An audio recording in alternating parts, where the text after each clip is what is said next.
The phone call. The call came on a Tuesday morning, the kind of gray, forgettable Tuesday that has no business changing your life. Karen Whitfield was 52 years old, standing in her kitchen in Columbus, Ohio, still in her robe, pouring her second cup of coffee when her phone buzzed on the counter. She glanced at the screen. It was her brother, Dale. She almost didn't answer. She and Dale had what she liked to describe as a polite distance, the kind of relationship adults build when childhood left too many scars to fully heal, but not enough to fully cut each other off. Birthday texts, Christmas cards, an occasional Sunday dinner when their mother insisted. Their mother. She picked up. Karen. His voice was flat. Not sad. Not shaking. Just flat. The way a man sounds when he's already processed something and moved into logistics mode. Mom passed this morning. About an hour ago. The hospice called me first. Karen set her coffee mug down so hard it cracked the saucer. She had known this was coming.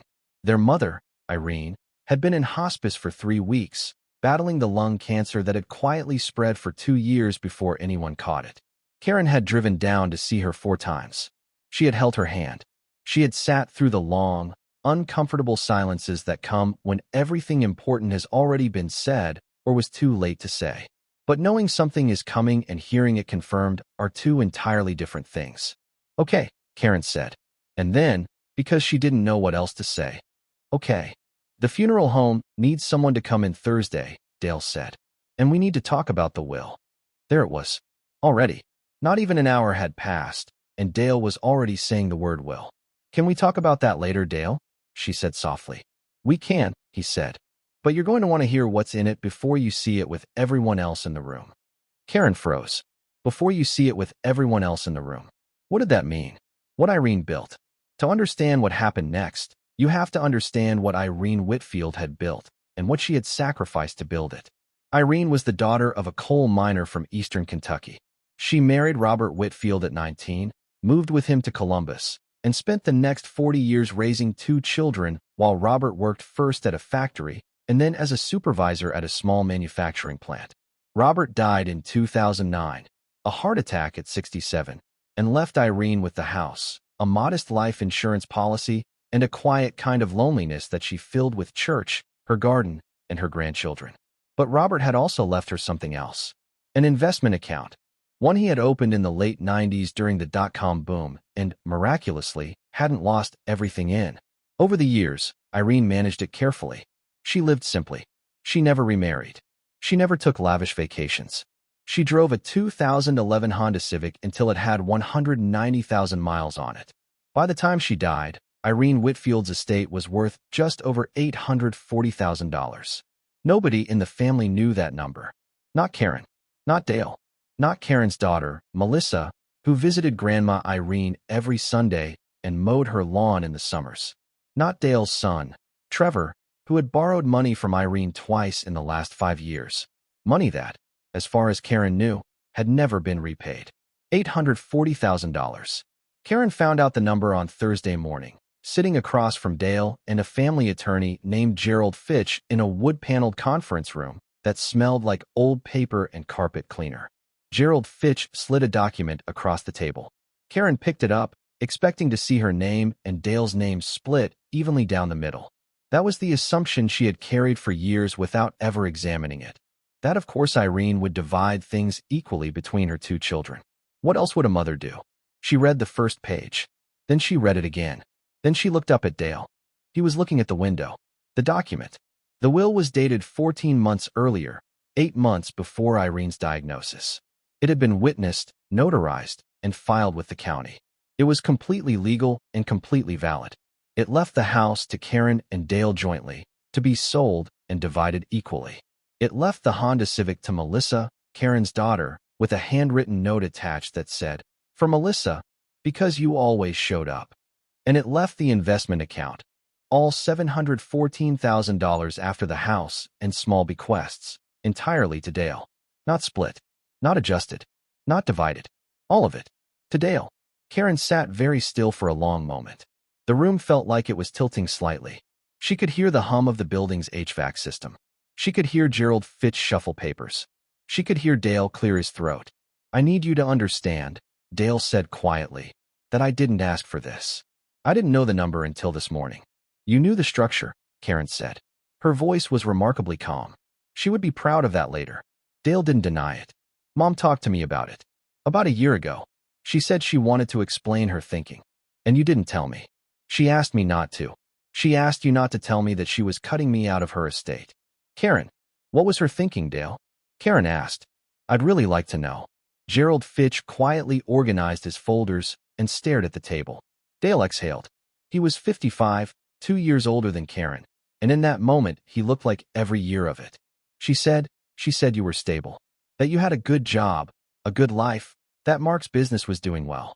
She said you didn't need it the way she felt I did. She said she worried about me. Karen almost laughed. Almost. Dale had spent the better part of his adult life making choices that required worrying about. 2 divorces. A business that went under in 2017. The borrowed money from Irene. The years of unreturned calls, the missed holidays, the children who barely knew their grandmother because Dale and his rotating cast of drama had always made family gatherings feel like obstacle courses. And Irene had looked at all of that and rewarded it. She had looked at Karen, at the daughter who drove down, who sat by her bed, who made sure her prescriptions were filled and her gutters were cleaned, and decided Karen would be fine. Karen would always be fine. She loved you, Dale said. She loved you. This wasn't about that. Don't, Karen said. Just that. Don't. The fracture. The funeral was on Saturday. Karen stood at the graveside in the November cold and did what she always did. She managed. She greeted the relatives she hadn't seen in years. She thanked the pastor. She made sure the small reception at Irene's house had enough food. She washed dishes. She held it together. Melissa watched her mother all day with worried eyes. It wasn't until that evening, after everyone had gone and the two of them were sitting in Irene's kitchen, the kitchen where Karen had learned to cook, where she'd done homework, where she'd cried over her first breakup and been handed a tissue and a cup of tea, that Karen finally let herself feel it. Not the money. She wants to be clear about that, to anyone who would later simplify this story to a dispute over money. It wasn't about the money. It was about the arithmetic of being seen. Her whole life, Karen had been the responsible one. The one who showed up, followed through, kept her promises, didn't ask for help. And for her whole life, she had told herself that this was its own reward, that being dependable was a virtue, not a performance. She hadn't done those things for credit.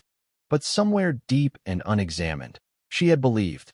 The way you believe something you've never once tested because you're afraid of the answer, that she was loved in proportion to how much she showed up. The will said otherwise. The will said, we take the ones who show up for granted, and we worry about the ones who don't. Melissa reached across the table and took her mother's hand. What do you want to do? She asked. I don't know yet, Karen said honestly. She did know one thing. She was going to need some time to think about her relationship with her brother. Because somewhere between the attorney's office and this kitchen, she had begun to wonder if she had ever really known what their relationship was built on, or if it had always been as uneven as their mother, in the end, believed it to be. What Dale didn't say. 3 weeks after the funeral, Karen got a letter. Handwritten. From Dale. She almost threw it away unopened. She didn't. In the letter, Dale told her something Gerald Fitch hadn't. Something that changed the shape of the story, though Karen would always debate whether it changed its meaning.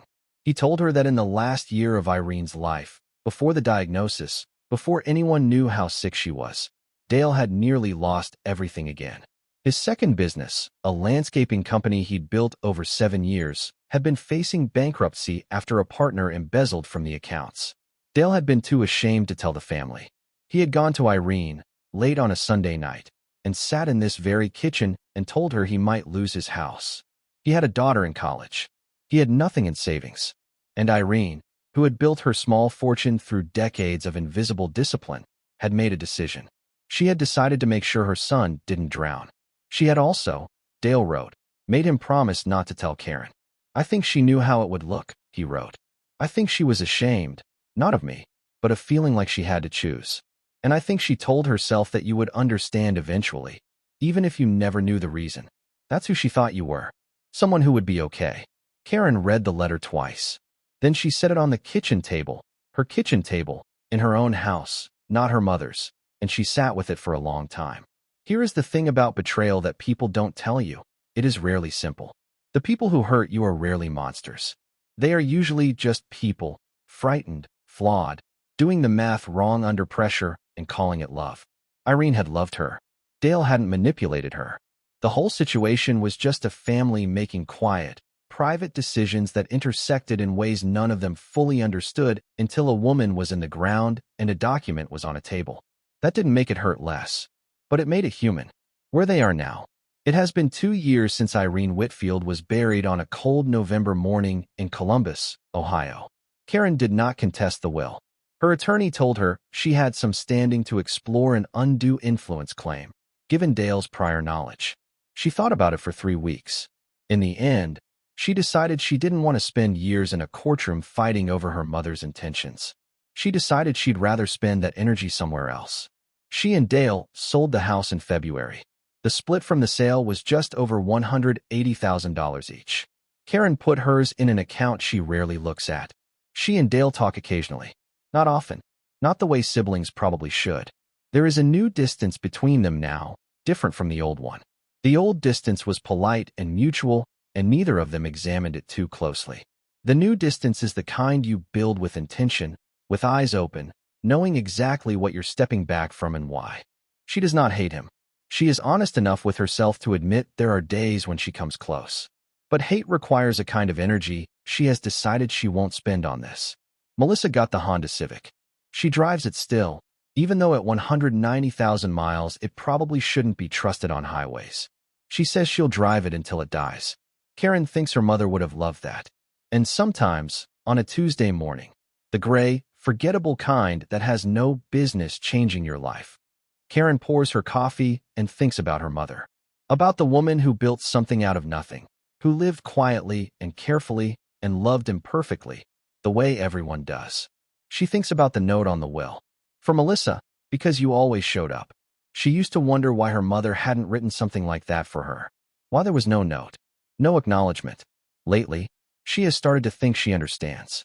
Some people you don't leave notes for, because you never doubted for a single moment that they would be okay. That they would grieve and breathe and keep going. Maybe that's its own kind of love. Maybe it isn't. Karen still isn't sure, but she's still thinking about it. And maybe that's what her mother left her. In the end, not money, not a note.